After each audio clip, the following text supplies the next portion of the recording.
एक question create हो गया। अब इसको हम लोग बच्चों को दे सकते हैं सॉल्व करने के लिए।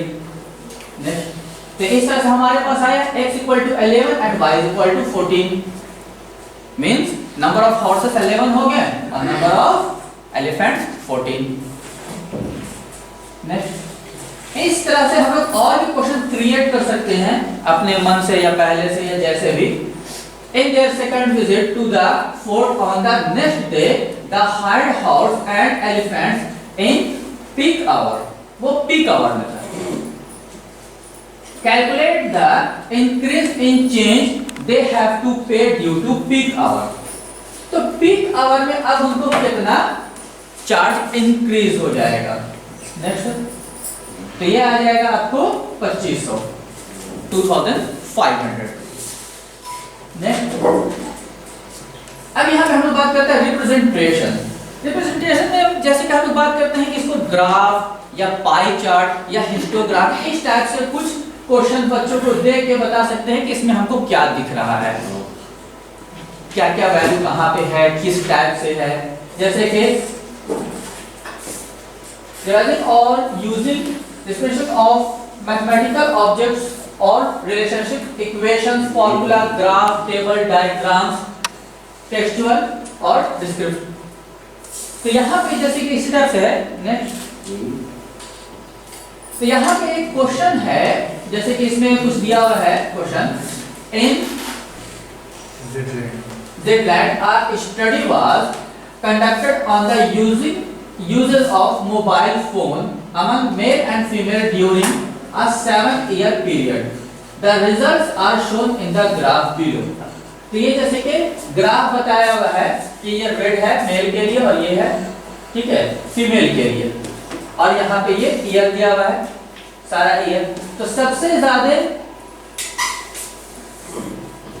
किसमें यूज किया है, ये थोड़ा सा धुंधला पड़ गया, 2007 से यहाँ है।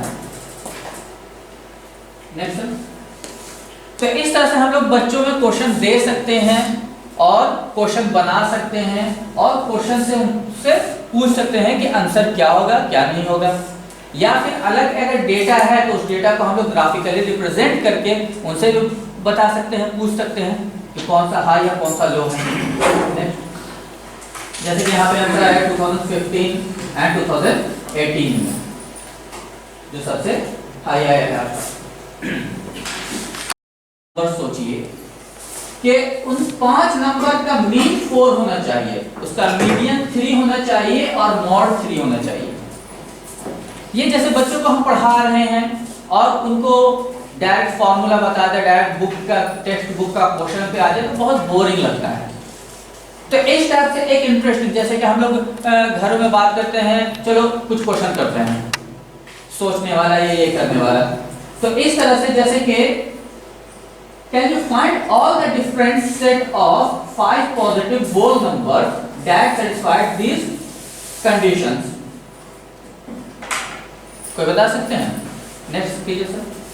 जैसे एक एग्जांपल है कि मैंने लिया 2 3 3 3 2 3 3 3 9। अगर इसका हम लोग मीन निकालेंगे तो 4 आएगा। मीन हम लोग क्या करते हैं, सभी को सम करके 5 नंबर्स है तो 5 को डिवाइड कर देंगे। तो जैसे कि कितना हो जाएगा 3 3 3 9 plus 2 11 plus 9 20 20 by 4 20 by 5 sorry 20 by 5 तो 4 आ गया मीन। सबसे बीच में क्या है 3 है तो ये आ गया आपको मीडियन, और सबसे ज्यादा फ्रीक्वेंसी किसकी है 3 की, तो ये आ गया हमारा मॉड। तो ये एक यही क्वेश्चन नहीं है, यही आंसर नहीं है, इसका और भी आंसर बन सकता है। अब सोचिए कि क्या क्या आंसर बन सकता है। इस टाइप से अगर हम क्वेश्चन करते हैं तो बच्चे खुद में हर का अलग अलग आंसर होगा और वो सभी आंसर सही होगा या गलत भी हो सकता है, लेकिन बहुत तरह का आंसर बन सकता है। जैसे कि आप लोग भी कोई एग्जांपल दीजिए।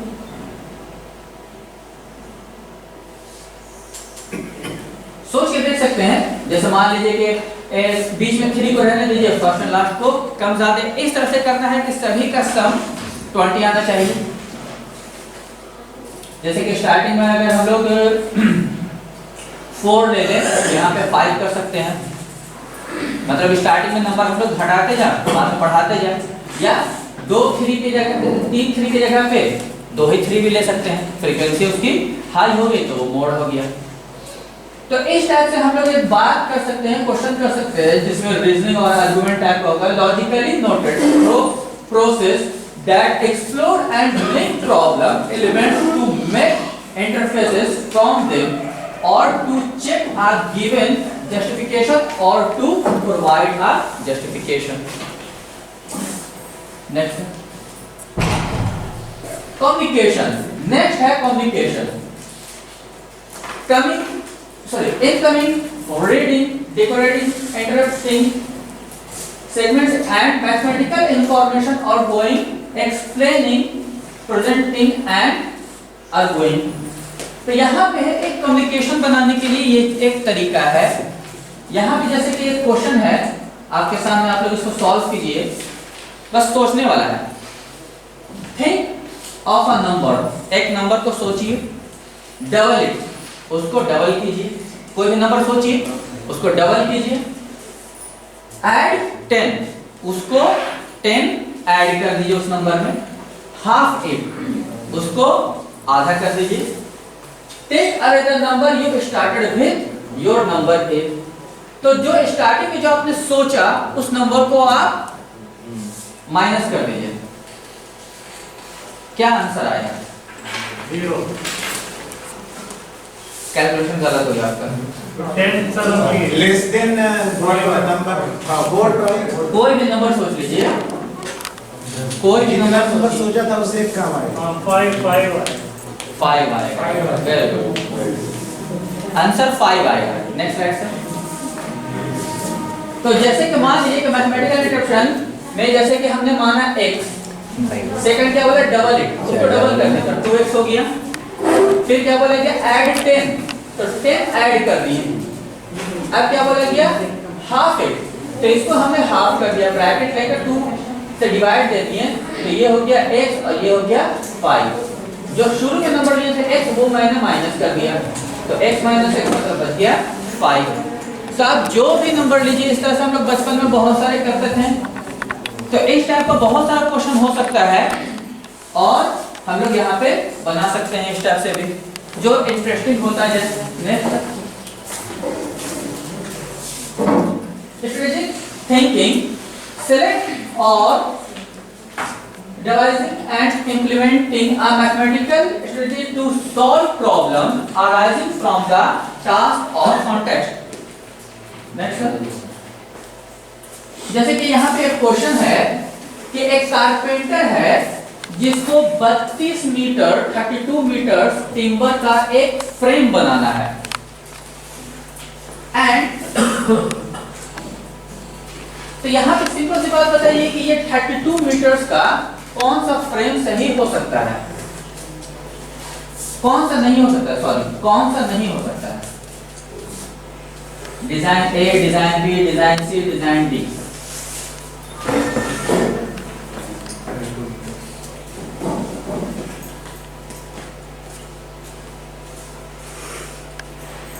इसका हाइट 6 मीटर है, ये हाइट जो है ये सभी का 6 मीटर है और बेस जो है वो 10 मीटर है। सी वाला नहीं होगा सर, सी नहीं होगा। और कोई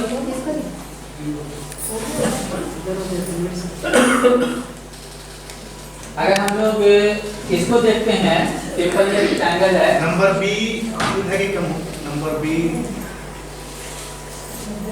जैसे इससे हम लोग एक स्टार्ट करते हैं, ये 6 है तो ये 6 हो गया, ये 6 हो गया, तो 6 + 6 ये 32 क्या 12 मीटर, 32 पूरा इसका पेरीमीटर होना चाहिए, पेरीमीटर 32 होना चाहिए। मतलब एक कारपेंटर को 32 मीटर का टिम्बर दिया गया है, लकड़ी दिया गया है एक फ्रेम बनाने के लिए। तो हाँ, कौन सा डिजाइन नहीं बन पाएगा? हाइट और 6 है, कितना है हाइट? हाँ, हाइट सब में 6 है और सबका बेस 10 है। हाइट 6 है, जैसे कि ये 6 ले लेते हैं तो 6 + 6 12 और 10 + 10 20, दैट मींस 32। इस तरह से अगर हम लोग यहाँ पे भी बात करते हैं तो ध्यान से देखिए कि ये पार्ट अगर हम ऊपर ले जाए, ये पार्ट को ऊपर ले जाए और ये दोनों पार्ट को इधर ले जाए, लकड़ी है घसा देंगे इसको तो ये भी एक रेक्टेंगल शेप बन जाएगा। ये चारों बन जाएगा जी, लेकिन ये नहीं बन पाएगा। ये सब में हम लोग कर सकते हैं कि इसको अगर यहाँ घसा दें, इसको नीचे ले आए तो ये सब रेक्टेंगल बन जाएगा जो बीच में शेप बना हुआ है। इससे पहले भी वही चीज सब पेरीमीटर सेम रहेगा।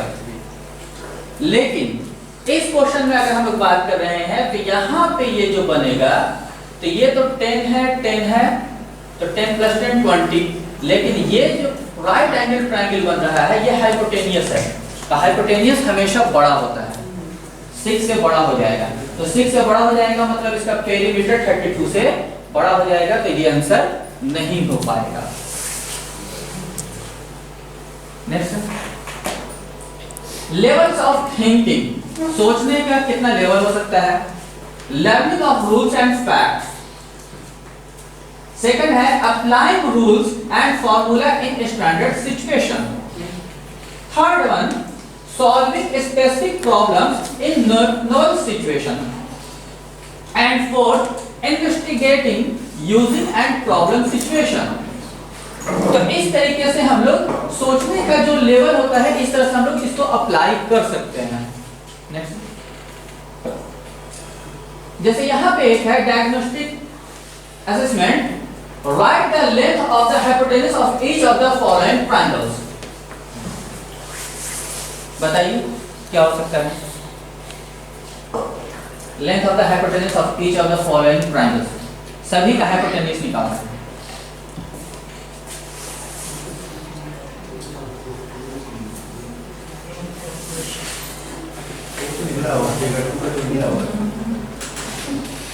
किसका किसका निकला हुआ? Figure 1, figure 2, figure 3, figure 4, figure 5, figure 6 का है निकला हुआ। बाकी का निकालना पड़ेगा हाइट, बीच में दो पार्ट करके हाइट बनाना पड़ेगा। बीच में लाइन ड्रॉ करना, बीच में लाइन ड्रा करेंगे तो वो ऑर्थोगोनल कहलाएगा, परपेंडिकुलर कहलाएगा, हाइपोटेनस नहीं कहलाएगा।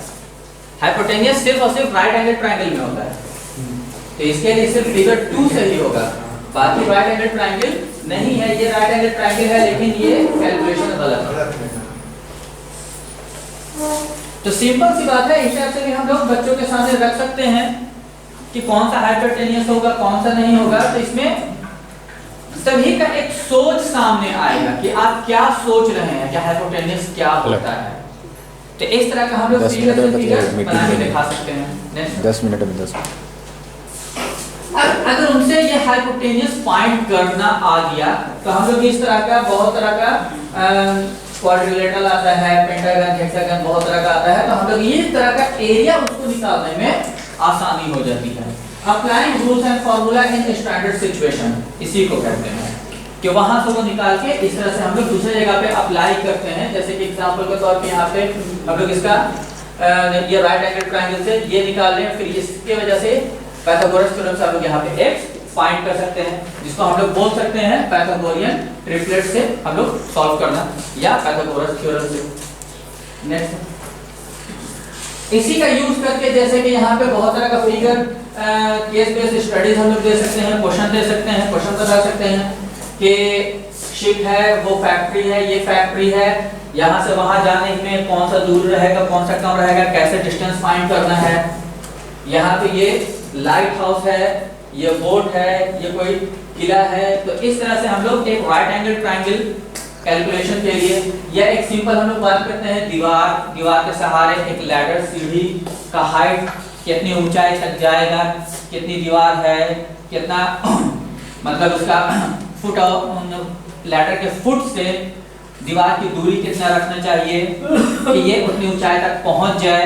तो इस तरह का हम लोग डे टू डे लाइफ में जो यूज कर सकते हैं वो चीज प्रॉब्लम उन लोग को करके या करा के या एज अ इमेजिनेशन करा के हम लोग कर सकते हैं कि हाँ ये चीज हम लोग अपने लाइफ में यूज कर सकते हैं। बहुत जगह पे हम लोग वही चीज देखते हैं कि सीढ़ी छोटा है, वहां पे ले गया, पहुंच नहीं पाया, तो वो भी कैलकुलेशन होना चाहिए कि कितने हाइट का हमको सीढ़ी चाहिए। तो इस टाइप का है। Next, competency based education with traditional education. तो यहाँ पे हम लोग कॉम्पिटेंसी बेस्ड एजुकेशन और ट्रेडिशनल एजुकेशन की बात करते हैं। तो कॉम्पिटेंसी बेस्ड एजुकेशन और यहाँ पे ट्रेडिशनल एजुकेशन है। कॉम्पिटेंसी बेस्ड एजुकेशन में क्या है? Learner centred activities learners. तो यहाँ पे हम लोग बात करते हैं कि जो हम लोग सेंटर्ड होते हैं ये क्या होता है? एक्टिविटीज बेस्ड होता है। Assessment is an ongoing process. और ट्रेडिशनल एजुकेशन में क्या है? Passive learners and examination driven. सिर्फ एग्जाम में पास होने के लिए पढ़ रहे हैं तो वो नहीं होता है कि सिर्फ एग्जाम में पास होना वो पढ़ाई नहीं हो पाएगा, बल्कि हम इसको अपने रियल लाइफ में कहाँ यूज कर रहे हैं, कैसे यूज करेंगे, हमको 10th में ये पढ़ाई क्यों है, ये चीज कॉम्पिटेंसी बेस्ड लर्निंग का है। Lectures and made involve and interesting through of various activities, game and situations।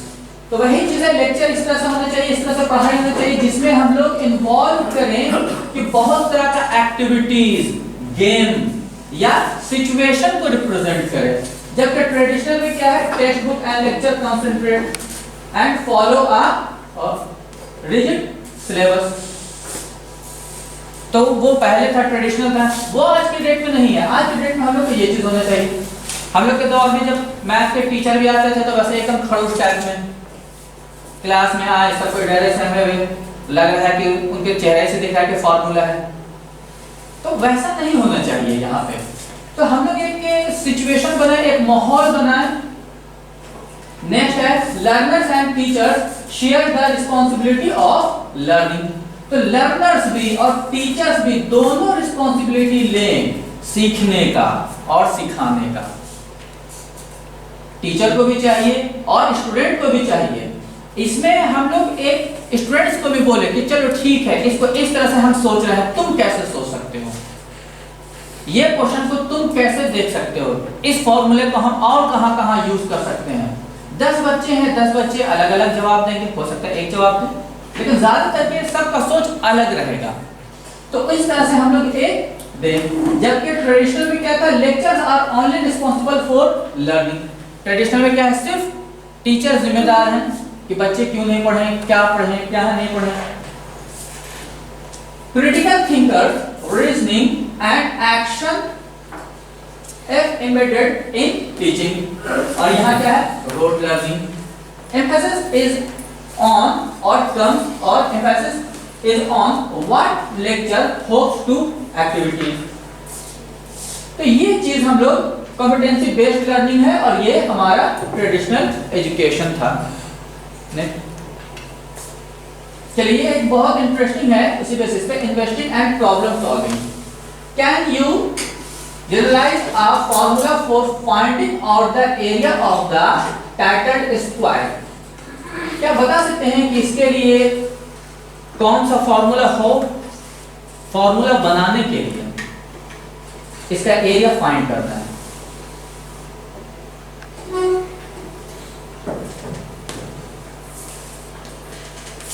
ये स्क्वायर है, इसका एरिया निकालना है, तो एरिया निकालने के लिए कौन सा फॉर्मूला यूज हो सकता है? अभी सारा क्लू दे चुके हैं इससे पहले तक। कोई भी सेकेंडरी लेवल का मैथमेटिक्स है, जॉइंट मैथमेटिक्स नहीं है थोड़ा, लेकिन तरह है थोड़ा तो। चलिए यहाँ देखते हैं हम लोग कि ये सब डॉटेड है और अगर इसको हम लोग मिला दें तो ये एक राइट एंगल ट्रायंगल है। राइट एंगल ट्रायंगल है, ये हाइपोटेन्यूस है, तो 1 + 1 1 स्क्वायर + 1 स्क्वायर, तो ये हो जाएगा √2। तो ये हो गया √2, ये स्क्वायर है तो √2 का स्क्वायर 2, तो मतलब उसका एरिया हो गया 2 स्क्वायर यूनिट। वैसे ही अगर हम लोग इसकी बात करते हैं तो ये अगर मिला देते हैं तो ये 2 पॉइंट है, ये 1 है, तो ये 2 यूनिट और 1 यूनिट, तो 2 का स्क्वायर 4 + 1 5, तो ये हो गया √5। तो √5 का स्क्वायर 5। इसी तरह से देखें तो सब में वही चीज है। नेक्स्ट स्लाइड पे ये हो गया आपका पीछे ये जैसे √2 है, ये √5 है, वैसे ही इसको करेंगे तो 1 2 3 तो ये हो जाएगा √10, वैसे ही हो जाएगा 1 2 3 4 तो कितना हो जाएगा ये 16 1 17 17 का रूट। तो सिंपल हम लोग यहाँ पे अगर फॉर्मूला बनाने की बात है तो सिंपल हम लोग कह सकते हैं कि n² + 1 n² + 1 अगर करते तो डायरेक्ट एरिया हमारा निकल जाएगा।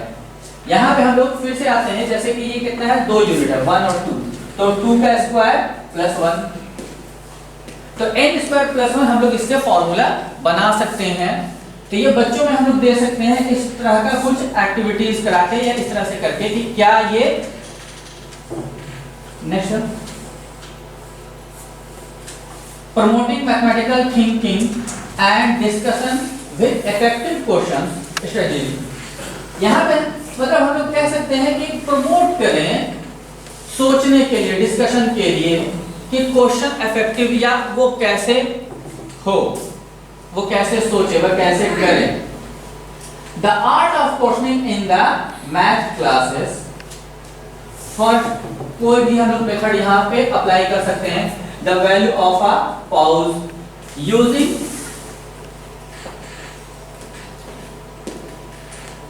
as a root of using mistakes. हाँ, using mistake as a result to success।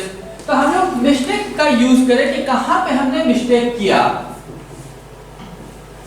Phrase that do and do not motivate motivating students to ask question, arranging and representation of teachers questions that need enhancing and look to handle now what troubleshooting कि कैसे हम लोग उसको trouble shoot करें, क्या करें। तो यहाँ पर वही चीज है कि सबसे पहले the value of a pause, एक पॉज होना चाहिए, एक स्टॉप होना चाहिए, एक रोक होना चाहिए कि वहां पे प्रॉब्लम है रुक जाओ, अब किसको किसको प्रॉब्लम है, क्या नहीं है। तो इस तरह से अगर हम लोग ये सभी चीजों को करें तो ज्यादा बेहतर और ज्यादा इफेक्टिव रहेगा। Next question and investigation. Next जैसे कि ये एक क्लोज क्वेश्चन है 6 + 4 क्या होगा 10। तो ये एक क्लोज क्वेश्चन है, मतलब ये ओपन क्वेश्चन नहीं है, हम बच्चों से पूछ रहे हैं, इसका एक फिक्स आंसर है। इसी क्वेश्चन को हम उलट सकते हैं जिसका बहुत सारा आंसर हो सकता है, सभी का सोच डिफरेंट हो सकता है। तो यहाँ पे यही चीज है कि हम लोग अब इस तरह से ना पढ़ाएं कि एक क्लोज एक सोच बस वहीं तक रहे कि बस किताब है, बुक है, यही क्वेश्चन है, यही एनसीईआरटी है, यही क्वेश्चन आएगा रट लो। नहीं, हम लोग आगे सोचे कि इस तरह से समझो तो तुम दुनिया का कोई भी बुक से, कोई भी रियल लाइफ सिचुएशन से तुम प्रॉब्लम सॉल्व कर सकते हो। Open ended question. Open ended question, yes sir. Next sir, for example open question ये है, in what different ways can you represent number 10? In what different ways can you represent number 10? किस तरह से आप दो नंबर को add करके 10 ला सकते हैं? बहुत तरह का आंसर आ जाएगा। 2 + 8, 5 + 5, 4 + 6। तो बहुत सारे बच्चे हर तरीके का नंबर देने लगेंगे और सभी को लगेगा कि हाँ हमने भी आंसर दिया तो मेरा भी आंसर सही है। तो ये चीज है, हम लोग एक स्टेप आगे का है। Next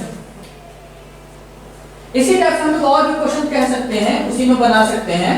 question shell a structure that can help frame question in way that are more likely to liberal thinking. Why is dash an example of dash and why is dash not an example of dash. क्यों, कैसे, कहां question हम लोग करें बच्चों से। ये है तो क्यों है, ये नहीं है तो क्यों नहीं है। उनसे उनका क्वेश्चन उनसे भी पूछें, अगर उनका कोई क्वेश्चन है तो उनको भी आंसर दें। Next for example 1 is a prime number, why is 1 not a prime number? Question है, ये चीज हम लोग क्लियर करें। Is 0 a rational number? Why is 0 a rational number? तो इस तरह के एक आर्गुमेंट का माहौल क्रिएट करें, क्वेश्चन आंसर का करें कि क्यों है, कैसे है, प्राइम नंबर अगर 1 है तो क्यों है, नहीं है तो क्यों नहीं है। नेक्स्ट, ये बहुत अच्छे के इंटरेस्टिंग है, इन्वेस्टिगेशन में है। There are chickens and cows in the farmer product. If there are 24 legs all together, how many of each animals could there be? ये एक वही क्वेश्चन जो अभी मैंने बताया, उसको अब एक कहानी के तौर पे रिप्रेजेंट किया गया कि किसी फार्मर के पास कुछ चिकन और गाय है और कुल मिलाकर 24 लेग्स हैं। तो बताइए कि कितने चिकन और कितने गाय हैं उसके पास, बताइए। क्या एक मुर्गी उसके पास हो सकता है, एक चिकन हो सकता है? सोच लीजिए, अगर एक मुर्गी होगी तो एक मुर्गी के कितने पैर हैं? 2 पैर। और गाय के 4 पैर। तो मुर्गी के 2 पैर हटा दिए, 4 मुर्गी, 4 मुर्गी नहीं। अगर मेरा सवाल था कि क्या एक मुर्गी हो सकते हैं?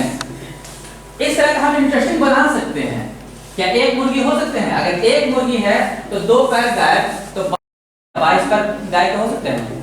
जब भी गाय होगा तो 4 के मल्टीपल में, और मुर्गी होगी तो 2 के मल्टीपल में। बहुत सारा आंसर हो सकता है, एक ही आंसर नहीं है, बहुत सारा आंसर है, सोचिए।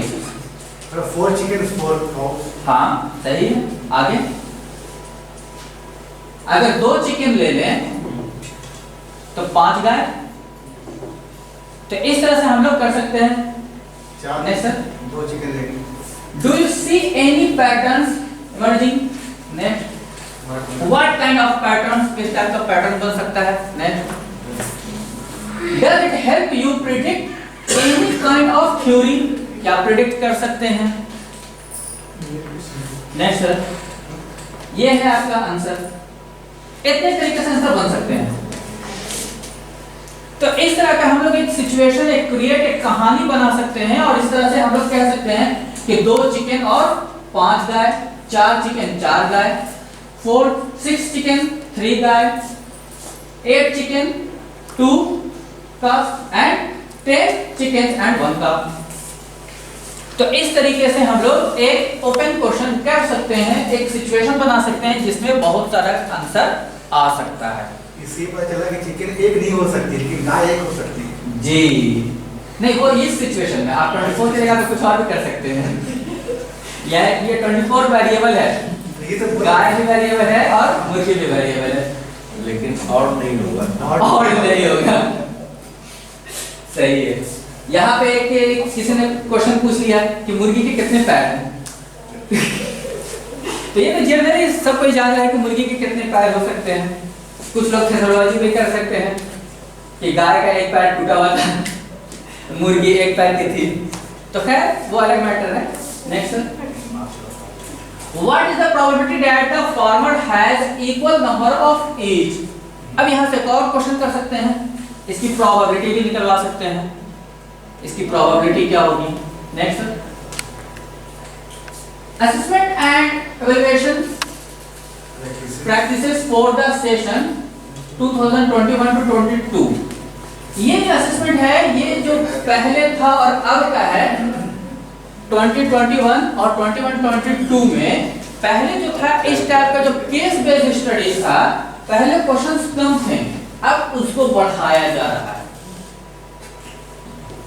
The all over marks and duration of examination shall remain same। Marks भी वही रखा गया है, ड्यूरेशन भी वही रखा गया है। ये सीबीएसई का जो न्यू सर्कुलर आया है। In the forthcoming session, a greater number of competency based question or question that access applications of concept in real life and familiar situation will be part of the question paper। तो यहाँ पे हम लोग देख रहे हैं कि ये 21 में जो था क्वेश्चन 20% था पहले, अब कर दिया गया है इसको 30%। और MCQ क्वेश्चन जो था वो 30% था, अब उसको भी बढ़ा दिया गया है। मतलब जो केस बेस्ड स्टडीज है, जैसे क्या इधर हम लोग 1-2 साल से देख रहे हैं, तो बहुत ज्यादा क्वेश्चन आ रहा है, MCQ आ रहा है, ताकि वो रियल लाइफ सिचुएशन से क्वेश्चन को जोड़े और बनाए। यहाँ पे वही चीज है कि उसको रटना नहीं है, या वैसा सिचुएशन उनको पहले बताना है कि क्वेश्चन ऐसा आएगा, हो सकता है कि किसी बुक में ना हो, मैंने तुमको ना पढ़ाया हो, लेकिन उस सिचुएशन को खुद से क्रिएट करना है। वो नया क्वेश्चन आएगा, कहीं से भी क्वेश्चन आ सकता है। तो उसी पे अभी ये पूरा फोकस किया जा रहा है, CBSE इसी पे ज्यादा फोकस कर रहा है कि आपको रटाएंगे नहीं, आपको बताएंगे नहीं कि कहां से क्वेश्चन आएगा, कैसे क्वेश्चन आएगा, बस एक सिचुएशन क्रिएट करेंगे और उस सिचुएशन के बेस पे आपसे क्वेश्चन पूछेंगे और उसका आंसर कुछ भी हो सकता है। तो आप अपना सोचिए, कैलकुलेशन कीजिए और आंसर दीजिए।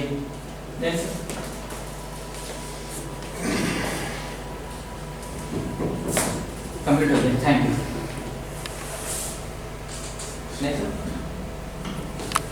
और किसी का कोई क्वेश्चन?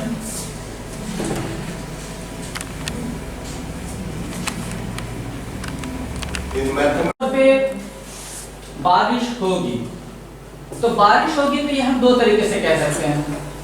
या तो सिंपल हम लोग इतने सालों से एक्सपीरियंस कर रहे हैं कि इस तरह का माहौल होता है, इस तरह का मौसम होता है, तो बारिश होना लाजिम है।